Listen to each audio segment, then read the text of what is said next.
What's up sa inyo mga tropa? I-share ko lang sa inyo kung gaano ka-importante etong encoder strip ng mga printer natin. Dito may mga dumadaloy na mga current, kuryente para mapagana yung ating mga printer head.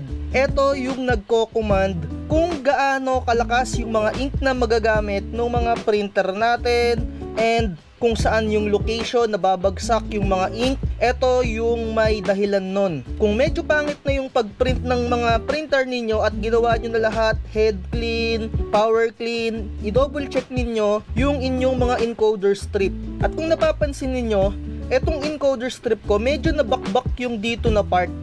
Yung mga encoder strip natin, meron yan na mga linya-linya na mga maliliit na wires mga tropa ko. Kaya kung madumi yan, syempre hindi dumadaloy ng maayos yung kuryente.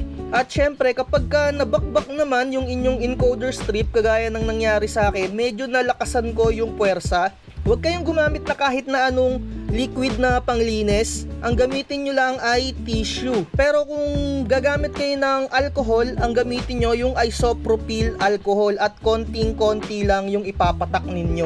Kasi baka mangyari, mabakbak yung inyong mga encoder strip kagaya ng nangyari sa akin. Mapapansin nyo na madumi yung ating encoder strip. Meron siyang mga parang mancha-mancha or mga malagkit na parte-parte dito. Makikita nyo naman yan, visual. At syempre, eto nga nabakbak siya. So ang mangyayari, kapag ka nabakbak yung encoder strip ninyo, yung mga printer head ninyo hindi na makokontrol. Kumbaga merong naglo-loose na kuryente dito sa part na to. So once na nag-run yung printer head, dito titigil tapos bigla na lang sasalpok yung printer head ninyo sa pinakadulo ng inyong mga printer. Hindi ko na siya binidyohan kasi baka ma-damage pa yung printer head ko. Pero kagaya nga ng sinabi ko, dito sa part na to merong current or may kuryente na nawawala. Kumbaga parang nagdi-discharge yung power kaya hanggang dito lang nag-i-stop yung printer head natin tapos bigla na lang siyang wala. Kumbaga basta malakas yung parang pagtulak niya. Kaya kailangan meron kayo lagi nito,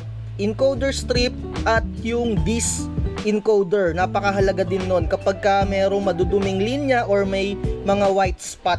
Kaya ang ginawa natin, bumili pa tayo ng isa pang replace. Kumbaga eto backup ko na lang to dahil sa China pa to binibili para murang-mura. Kasi pagka dating dito sa Pilipinas, yung mga nagtitinda dito, 500 pesos na to binibenta. Pero ito nabibili lang ng 100 pesos sa China. So syempre kung meron kayong mga printer repair, dapat meron kayong stock na ganito.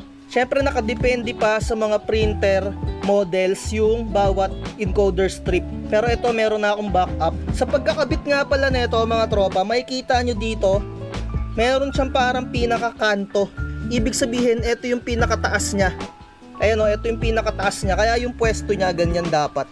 Hindi nakailalim yung ito. May kita nyo yung edge niya dito, wala siya. Parang may gupit. Ito diba meron siyang kanto. Dapat yung walang kanto, ayun yung nasa taas. Ayan, so ito, pang demo na lang natin sa mga other contents. Itatabi ko na lang to, syempre wala na rin gamit to. Or siguro itatapon ko na pagka nakagawa na ako ng maayos na content tungkol dito.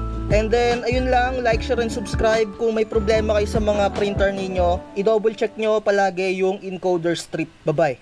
Huwag magpapauto. Huwag kang magpapauto, mag-isip ka sa pilian. Sa laro ng buhay, dama ang tampuhan. Di lahat ng nagpa-hype, siguradong totoo. Sariling landas, hanapin mo.